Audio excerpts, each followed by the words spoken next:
Un muy brillante escritor y periodista venezolano, radicado ahora en París, Ben-Ami Feeman, que ha presentado hace horas nada más su novela El espejo siamés. Ben, bienvenido, gracias por estar aquí. No, gracias a ti por aceptarme. Encantado. En un segundo hablaré de la novela, pero quiero preguntarte dos o tres cosas sobre Venezuela, tu país. ¿Qué año te fuiste tú de Venezuela? Bueno, no me he ido del todo. Es decir, yo estuve en abril para presentar la novela que apareció en ese mes. Llegué el 18 de abril, el 19 fue un día en Caracas de una... Caótico, de un terrible enfrentamiento. La ciudad estaba dividida en dos. Yo elegí ser entrevistado en un restaurante lejos del centro y del lugar más convulsionado de la ciudad en ese momento, que era la Plaza Francia. Evitaste el caos. No, pero el sentido de la pregunta era, tú pasas más tiempo fuera de Venezuela. Sí, estoy pasando más tiempo. ¿Desde cuándo, más o menos? Desde el 2007. 2007. O sea, más o menos a la mitad de la dictadura chavista, más o menos. Sí. ¿No? Son 18 años y todo comenzó a principios del 99. Sí. Tú el año 98, en esa elección que ganó Chávez sobre Salas Romer y Irene Sáez, ¿votaste? No voté. ¿Por qué? Entre otras cosas, porque nunca he votado. ¿Por qué prefieres no votar? Porque me daba el lujo de no votar. ¿Es obligatorio votar en Venezuela? Es obligatorio. No debería hacerlo, ¿no? No, pero yo no hice servicio militar, no voté nunca, y me lo perdonaron, nunca fue un estigma, no me señalaron por eso, pude vivir tranquilo, como se puede vivir... Gesto de rebeldía. Y como se puede vivir en democracia. Sí. ¿En algún momento tuviste simpatía por el personaje histórico de Chávez? No, en lo absoluto. En primer lugar, porque una persona como yo no tiene naturalmente inclinación, ya te dije que no hice servicio militar, por el mundo castrense. Sí, comprendo. ¿Ah? Tu mundo además es el de las ideas, los libros, el arte, la belleza, la buena comida, el buen vino. Y luego era claro, por lo menos para mí, en el caso de mi esposa que es politóloga, que había en la figura de Chávez un visible sesgo fascista. Él era un caudillo. Un caudillo fascista, exactamente. Y eso y yo somos antípodas. Así, yo estoy en las antípodas de... Bueno, celebro que tuvieras esa lucidez porque no pocos venezolanos educados, instruidos, viajados, se rindieron a los encantos de Chávez. No pocos. Y no pocos intelectuales y artistas, ¿verdad? Y de izquierda. Y de izquierda, muchos. La izquierda con la que Chávez barrió. Tú lo has dicho, claro, exactamente. Chávez acabó con la izquierda, dominó la izquierda. Ahora, Maduro como Chávez es un dictador, pero es un dictador mucho más tóxico, ¿no? Es decir, al menos Chávez era blanquín, dicharachero. Maduro realmente es un dictador estalinista, ¿no? ¿Tú crees que está a punto de caer? ¿Sientes que esa dictadura está resquebrajándose? ¿Cómo lo ves desde París? Bueno, acabo de ver la espada de Bolívar, o la réplica de la espada de Bolívar. Un historiador venezolano publicó en el libro en el año 1961 El culto a Bolívar, Germán Carrera Damas. Y su diagnóstico, terrible, se ha cumplido. Bolívar puede ser instrumentalizado, convertido en una magnífica maquinaria de opresión. Es lo que hizo Chávez. Y diríamos que, de manera trágica para Bolívar, arruinó por segunda vez Bolívar a Venezuela. Recuerda que Bolívar arruinó a Venezuela con la guerra de independencia. Ustedes lo saben, los peruanos no fueron servilmente admiradores de Bolívar. No. Yo recuerdo en el año 62, primera vez que fui a Lima, descubrí, para mi asombro de venezolano, que Bolívar no era muy bien catalogado. No, los peruanos ven con más simpatía a San Martín y a los argentinos. Exactamente. Pero recuerda que Venezuela quedó arruinada después de la Guerra de Independencia. Sí. Y por segunda vez, en este caso el fantasma de Bolívar, instrumentalizado por Chávez, arruina a un país inmensamente rico. Pero claro, han pervertido a Bolívar, ¿no? Realmente han profanado el legado de Bolívar, porque mal que mal, Bolívar era un afrancesado. Se educó en París y era un intelectual, era un hombre de idea. No era un asesino como estos, ¿no? No, y bueno, y además este hombre está desgraciando la memoria de un gurú indio, Sai Baba. Tú sabes que él es devoto. Devoto, ¿no? Sí, de Sai Baba, y con su mujer fueron a la India cuando estaba vivo Sai Baba todavía. Pero, Sai Baba y Pachanga. ¿Cómo puede ser dictador estalinista y admirador de Sai Baba y 91 muertos desde el 1 de abril? Sí. Ahora, la pregunta era, ¿tú crees que eso está a punto de terminar o esa maquinaria de opresión? Estaba citando a Carrera Damas porque lo vi en abril y él me aseguró que le daba un término breve a la dictadura de Maduro. ¿Tú coincides? Yo no estoy seguro. ¿Por qué? Porque el poder en Venezuela está en manos de las Fuerzas Armadas. Correcto. Y Venezuela es un país ocupado, además. Tú lo has dicho, por la FARC y por el G2. Sí. Y eso me trae, estamos en este periodo de celebración en Francia, la toma de la Bastilla, donde va a ir Trump, y hace unas semanas era el aniversario, un nuevo aniversario del desembarco en Normandía. Y a veces pienso, y eso quizás es muy optimista, que estamos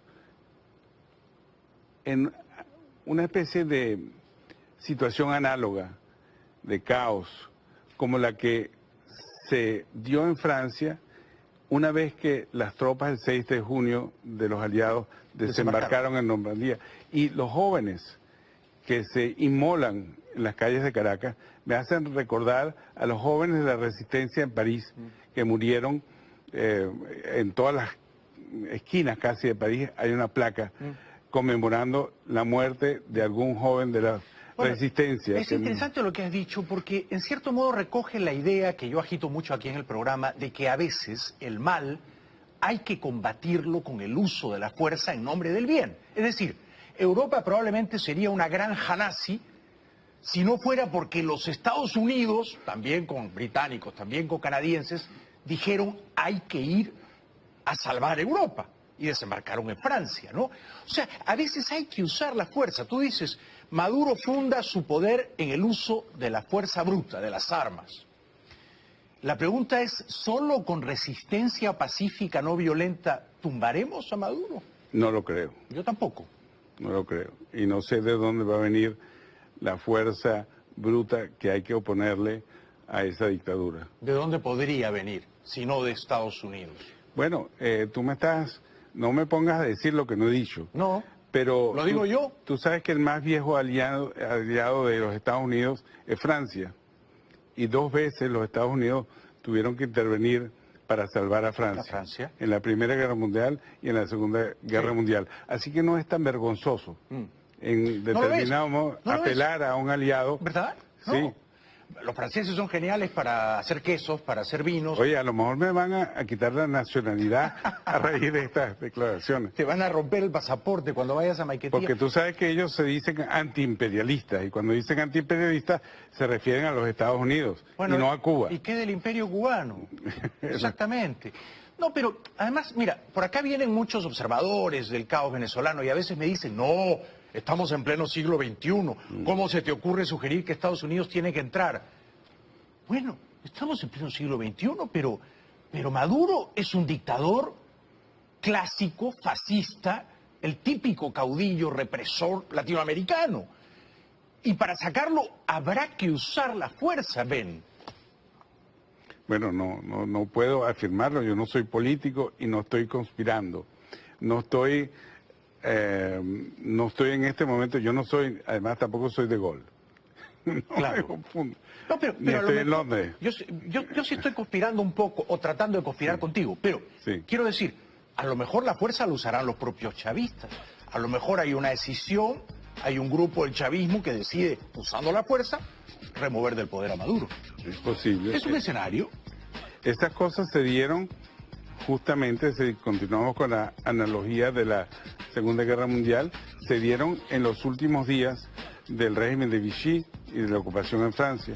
Y las milicias, estos grupos llamados colectivos, me recuerdan en cierta medida a las milicias, las crueles milicias del régimen de Vichy, y que estaban compuestas en buena parte por delincuentes. Delincuentes. La Gestapo francesa de la Rue Lauriston estaba dirigida por dos gángsters que sacaron los alemanes de la cárcel cuando invadieron Francia en el año 40. Y oír hablar a ese cubano que oímos a las puertas del Congreso me hace recordar a esa gente, a esos impostores que violentaron a Francia. Fantástico que lo sitúes en ese contexto histórico, porque yo creo, como tú, que estamos en presencia de un régimen de naturaleza fascista, el de Maduro. Tenemos que ir un momentito a la publicidad, luego Ben-Ami Feeman nos va a explicar de qué va esta novela fantástica que ha publicado estos días. Ya volvemos. Bueno, no queda mucho tiempo y quisiera que Ben-Ami Feeman nos cuente de qué va la novela, que tiene un título genial, Ben. El espejo siamés. Está ambientada en Caracas en los 80. En los 80, sí, correcto, porque esa fue una década, a veces pienso, bueno, vas a decir que todo lo comparo con Francia, pero los años locos del 20 al 30 en París, que fueron una década prodigiosa, fueron años, esos de la década del 80 de Venezuela, también prodigiosos en muchos sentidos. De gran opulencia, prosperidad. Por supuesto. Estaba evocando hace rato, cuando presentamos el libro, que en el año 82, para el bicentenario del nacimiento de Bolívar, estrenaron el Gran Teatro Teresa Carreño, Teatro de la Ópera, que hoy en día, desde la llegada de Chávez, ha sido destruido y transformado en un lugar donde se dan mítines y reuniones políticas en lugar de óperas y conciertos.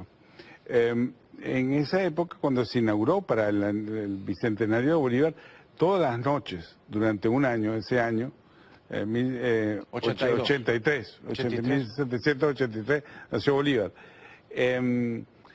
Cada noche había algún artista de nivel internacional, orquesta, cantantes, troupe de teatro que se presentaba allí. ¿Y eso está aquí en la novela? ¿Cuentas, digamos, las noches de Caracas? De alguna forma, sí, bastante, sí. ¿Y cuál es el corazón de la trama, el personaje más fascinante? Bueno, es una novela que arranca en 1988. Y en 1988 se suicidó, y ese era el cierre de esa década, el hombre que denunció el populismo en América Latina. Rangel. Carlos Rangel. Del buen salvaje al buen republicano. El venezolano más inteligente de los últimos 100 años, en lo que a mí concierne. Bueno, perdóname por lo que a ti No, yo no soy inteligente. El presidente Trump podría aplicarme a mí lo que aplicó a esta periodista en estos días. No, es que hay que leer a Carlos Rangel. Por supuesto. Y en estos días la periodista Milagros Socorro lo tildó de primer antichavista. El primer antichavista... Está bien dicho. Aunque él murió en el año 88. Y así comienza la novela, con el suicidio de Rangel. No el suicidio de Rangel, el suicidio de Carlos Clarence, que es un doble de Rangel. Ya con eso me atrapaste. Ya, listo, no necesito más. Ese era el abreboca. ¿Hasta cuándo te quedas aquí en Miami? Hasta el sábado. Vuelve pronto para seguir conversando contigo. Todas las veces que me invite, tomo un avión y vengo. Gracias. ¿De Caracas o de París? Gracias, un hombre sabio, Ben-Ami Feeman. Lean esta gran novela que recoge los años locos de los 80 en Caracas, Venezuela. Nadie los ha vivido mejor que él, que además dirigía la revista Exceso. Gracias, un aplauso para Ben, por favor. Gracias, Ben. Gracias a ti. Está en Amazon, ¿no? ¿Está en Amazon? Sí, está en Amazon, sí. Está en Amazon y aquí en librerías físicas en Altamira. Sí. Regresamos después de la pausa. Happy birthday a Rogelio Díaz, que es un gran colaborador de este programa. Gracias a Filomena, gracias a Esperanza, que están entre el público, a Giovanni y a Milena, que me saludaron hoy, a todos ustedes que nos han acompañado con tanto cariño aquí en el estudio. Muchas gracias, buenas noches y muy pronto Venezuela será libre. Hasta mañana. Se ha cumplido. Bolívar puede ser instrumentalizado, convertido en una magnífica maquinaria de opresión. Es lo que hizo Chávez. Y diríamos que de manera trágica para Bolívar, arruinó por segunda vez Bolívar a Venezuela. Recuerda que Bolívar arruinó a Venezuela con la guerra de independencia. Ustedes lo saben, los peruanos no fueron servilmente admiradores de Bolívar. No. Yo recuerdo en el año 62, primera vez que fui a Lima, descubrí, para mi asombro de venezolano, que Bolívar no era muy bien catalogado. No, los peruanos ven con más simpatía a San Martín y a los argentinos. Exactamente. Pero recuerda que Venezuela quedó arruinada después de la guerra de independencia. Sí. Y por segunda vez, en este caso el fantasma de Bolívar, instrumentalizado por Chávez, arruina a un país inmensamente rico. Pero claro, han pervertido a Bolívar, ¿no? Realmente han profanado el legado de Bolívar, porque mal que mal, Bolívar era un afrancesado. Era un afrancesado, se educó en París y era un intelectual, era un hombre de idea. No era un asesino como estos, ¿no? No, y bueno, y además este hombre está desgraciando la memoria de un gurú indio, Sai Baba. Tú sabes que él es devoto. Devoto, ¿no? Sí, de Sai Baba, y con su mujer fueron a la India cuando estaba vivo Sai Baba todavía. Pero, Sai Baba y Pachanga. ¿Cómo puede ser dictador estalinista y admirador de Sai Baba y 91 muertos desde el 1 de abril? Sí.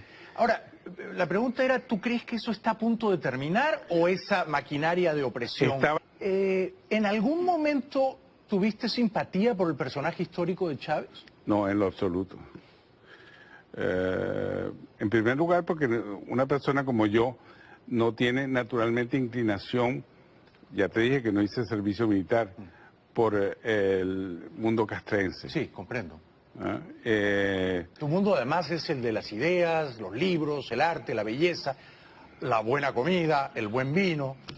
Y luego era claro, por lo menos para mí, en el caso de mi esposa que es politóloga, que había en la figura de Chávez un visible sesgo fascista. Él era un caudillo. Un caudillo fascista, exactamente. Y eso y yo somos antípodas. Así, yo estoy en las antípodas de... No, celebro que tuvieras esa lucidez porque no pocos venezolanos educados, instruidos, viajados, se rindieron a los encantos de Chávez. No pocos. Y no pocos intelectuales y artistas, ¿verdad? Y de izquierda. Y de izquierda, muchos. La izquierda con la que Chávez barrió. Tú lo has dicho, claro, exactamente. Chávez acabó con la izquierda, dominó la izquierda. Ahora, Maduro como Chávez es un dictador, pero es un dictador mucho más tóxico, ¿no? Es decir, al menos Chávez era blantín, dicharachero. Maduro realmente es un dictador estalinista, ¿no? ¿Tú crees que está a punto de caer? ¿Sientes que esa dictadura está resquebrajándose? ¿Cómo lo ves desde París? Bueno, acabo de ver la espada de Bolívar, o la réplica de la espada de Bolívar. Un historiador venezolano publicó en el libro en el año 1961 El culto a Bolívar, Germán Carrera Damas. Y su diagnóstico, terrible. Un muy brillante escritor y periodista venezolano, radicado ahora en París, Ben Ami Fiman, que ha presentado hace horas nada más su novela El espejo siamés. Ben, bienvenido, gracias por estar aquí. No, gracias a ti por aceptarme. Encantado. En un segundo hablaré de la novela, pero quiero preguntarte 2 o 3 cosas sobre Venezuela, tu país. ¿Qué año te fuiste tú de Venezuela? Bueno, no me he ido del todo. Es decir, yo estuve en abril para presentar la novela que apareció en ese mes. Llegué el 18 de abril, el 19 fue un día en Caracas de una... Caótico, de un terrible enfrentamiento. La ciudad estaba dividida en dos. Yo elegí ser entrevistado en un restaurante lejos del centro y del lugar más convulsionado de la ciudad en ese momento, que era la Plaza Francia.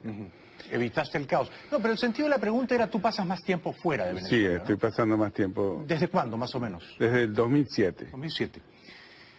O sea, más o menos a la mitad de la dictadura chavista, más o menos. Sí. ¿No? Son 18 años y todo comenzó a principios del 99. Sí. Tú el año 98, en esa elección que ganó Chávez sobre Salas Romer y Irene Sáez, ¿votaste? No voté. ¿Por qué? Entre otras cosas, porque nunca he votado. ¿Por qué prefieres no votar? Porque me daba el lujo de no votar. ¿Es obligatorio votar en Venezuela? Es obligatorio. No debería hacerlo, ¿no? No, pero yo no hice servicio militar, no voté nunca, y me lo perdonaron, nunca fue un estigma, no me señalaron por eso, pude vivir tranquilo, como se puede vivir. Gesto de rebeldía. Y como se puede vivir en democracia. Sí. Estaba citando a Carrera Damas porque lo vi en abril y él me aseguró que le daba un término breve a la dictadura de Maduro. ¿Tú coincides? Yo no estoy seguro. ¿Por qué? Porque el poder en Venezuela está en manos de las Fuerzas Armadas. Correcto. Y Venezuela es un país ocupado, además. Tú lo has dicho, por la FARC y por el G2. Sí. Y eso me trae, estamos en este periodo de celebración en Francia, la toma de la Bastilla, donde va a ir Trump, y hace unas semanas era el aniversario, un nuevo aniversario del desembarco en Normandía. Y a veces pienso, y eso quizás es muy optimista, que estamos en una especie de situación análoga, de caos, como la que se dio en Francia una vez que las tropas el 6 de junio de los aliados desembarcaron en Normandía. Y los jóvenes que se inmolan en las calles de Caracas me hacen recordar a los jóvenes de la resistencia en París, que murieron en todas las esquinas casi de París. Hay una placa conmemorando la muerte de algún joven de la resistencia. Es interesante lo que has dicho, porque en cierto modo recoge la idea que yo agito mucho aquí en el programa, de que a veces el mal hay que combatirlo con el uso de la fuerza en nombre del bien. Es decir, Europa probablemente sería una granja nazi si no fuera porque los Estados Unidos, también con británicos, también con canadienses, dijeron hay que ir a salvar Europa y desembarcaron en Francia, ¿no? O sea, a veces hay que usar la fuerza. Tú dices, Maduro funda su poder en el uso de la fuerza bruta, de las armas. La pregunta es, ¿solo con resistencia pacífica no violenta tumbaremos a Maduro? No lo creo. Yo tampoco. No lo creo. Y no sé de dónde va a venir la fuerza bruta que hay que oponerle a esa dictadura. ¿De dónde podría venir, si no de Estados Unidos? Bueno, no me pongas a decir lo que no he dicho. No, pero lo digo yo. Tú sabes que el más viejo aliado de los Estados Unidos es Francia. Y 2 veces los Estados Unidos tuvieron que intervenir para salvar a Francia. En la Primera Guerra Mundial y en la Segunda Guerra Mundial. Así que no es tan vergonzoso en determinado modo apelar a un aliado. ¿Verdad? Sí. No. Los franceses son geniales para hacer quesos, para hacer vinos. Oye, a lo mejor me van a quitar la nacionalidad a raíz de estas declaraciones. Te van a romper el pasaporte cuando vayas a Maiquetía. Porque tú sabes que ellos se dicen antiimperialistas, y cuando dicen antiimperialistas se refieren a los Estados Unidos, y no a Cuba. ¿Y qué del imperio cubano? Exactamente. No, pero además, mira, por acá vienen muchos observadores del caos venezolano y a veces me dicen, no, estamos en pleno siglo XXI, ¿cómo se te ocurre sugerir que Estados Unidos tiene que entrar? Bueno, estamos en pleno siglo XXI, pero Maduro es un dictador clásico, fascista, el típico caudillo represor latinoamericano. Y para sacarlo habrá que usar la fuerza, Ben. Bueno, no puedo afirmarlo, yo no soy político y no estoy conspirando. No estoy en este momento, yo no soy, además tampoco soy de Gaulle. No Claro. me confundo. No, pero Ni a lo estoy en mejor- Londres. yo sí estoy conspirando un poco o tratando de conspirar contigo, pero Sí. quiero decir, a lo mejor la fuerza la usarán los propios chavistas.